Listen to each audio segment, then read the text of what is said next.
Hey, what is up, everybody? steviebreech coming to you. I think that I talked about this in my Money in the Bank prediction video about where I thought the CM Punk storyline would go from here, and where John Cena would roll out of the big match. And I thought I would make another video just rehashing it because today in the news it is being speculated that Ring of Honor and the WWE have started some sort of working relationship.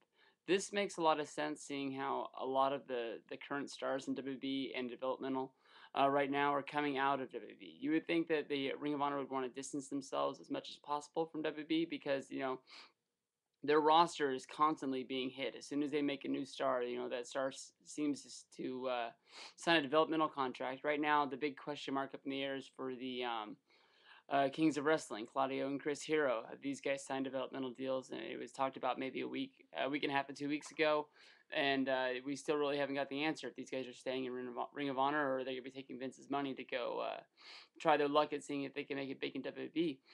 You can remember last year when Danielson got his first big push in WWE. That's when Ring of Honor first got noticed by me, and I think a lot of other people out here on YouTube. They were calling this guy the best wrestler in the world, and I wanted to see as much as I could about this guy. So I was going back and I got a Brian Danielson compilation, which was like 16 discs of nothing but Brian Danielson matches, just to see how good this guy really was, and the guy was great. I think that's the one reason why Ring of Honor doesn't mind. I've heard quotes from Kerry, and I've heard quotes from Dave Lagana saying that he doesn't mind that the WB guys, or I apologize, Ring of Honor guys are signing and going over to WWE because it brings more exposure to them. Because fans like me and fans like you guys out there are going to want to know, who is this guy, where he came from, and in order to see where they came from, you're going to have to see other talent that they're wrestling in Ring of Honor, and more than likely, you're going to see a talent in Ring of Honor that you're going to want to see more of that is still there, which is going to make you want to tune into their TV, buy their DVDs, and buy their iPay-per-views. It makes their company bigger by gaining them exposure by letting them go. So I think it's time that WB pays back. I think that CM Punk is going around and he's loving the fact that he is your WWE champion, even though that it seems that they are going to crown another one next Monday.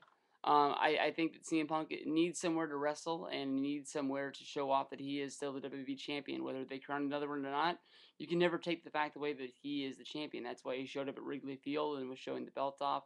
That's why he's constantly taking I call him Twit Pics, but he's not on TwitPic. He's posting pictures on Twitter of him in the title, constantly showing off the belt in a way of saying, I have your belt, come and take it.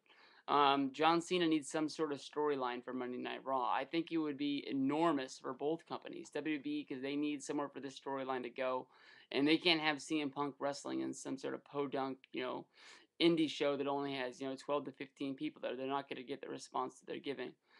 Ring of Honor always brings a great crowd to every show they've been to. I haven't seen every Ring of Honor show that is out there, but I have seen a few of the shows, the iPay-per-views, so on and so forth. They have a real wrestling crowd. They don't have as many people as pack into Monday Night Raw or a pay-per-view like they had in Chicago for Money in the Bank.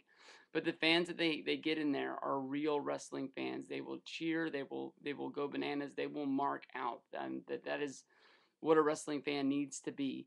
And basically, if CM Punk shows up on their show, they are going to get an overwhelming response that they could take a clip from and put it on Raw, as saying like, look, this is the guy that is showing off our belt, in another company. It's gonna get that over. It's gonna get the fans saying like, fuck, I want our belt back. Our WWE champion can't be going somewhere else saying that they are the champion. We need somebody to beat that guy in order to say we have the most elite wrestling company in the world. Ring of Honor will get the rub of saying that like this guy who is the Ring of Honor champion or the WWE champion is coming to our company, in order to get competition for this belt. And how bananas would Ring of Honor go if John Cena was to show up there and actually confront CM Punk saying he wanted their title back? He could play the sheriff role of Stone Cold Steve Austin. I think that, if you go back and look at the response ECW got back in 1997 when they ran the big angle with Jerry Lawler. Jerry Lawler was the announcer, and he was mostly going there as an independent wrestler. He wasn't really being booked through WWE, but because he was on Monday Night Raw as an announcer every Monday, he was looked at as the WWE guy. And he got involved in a major angle. They got way over with Tommy Dreamer, Rob Van Dam, Sabu, over, who is the true ECW guys. And it came down to a huge cage match. And This angle is way cool. It is a compilation that I have of all the matches that I watch all the time. Go and watch the ECW on Monday Night Raw when the ECW guys invade and Vince gives them time to push their pay-per-view that's coming up. It is way cool. You can see Sabu fall off the Raw sign and make it look like he tried to jump, but he fell. But I think for the CM Punk angle, if this guy's going to stay in WWE, this is the biggest way to push him. Give a rub to another company to get them up the hill. They're going to need the help with their new TV starting, helping them get more syndication in more markets. So that's the best way I can see to do it. Hopefully, you guys can watch this video, leave me some comments or video responses to see how you think this is going to evolve, because I think this is the biggest wrestling angle that they've had in a long time, with CM Punk coming up into Money in the Bank, winning the title, and now he's leaving. So now what are we going to do so this doesn't get lost in the fold? How is this going to evolve into CM Punk coming back in the WWE, being the WWE champion, and then what are they going to do about the Miz and Mysterio being the champion? I'm racking my brain. I'm thinking about it constantly. Hopefully one of you guys have the answer.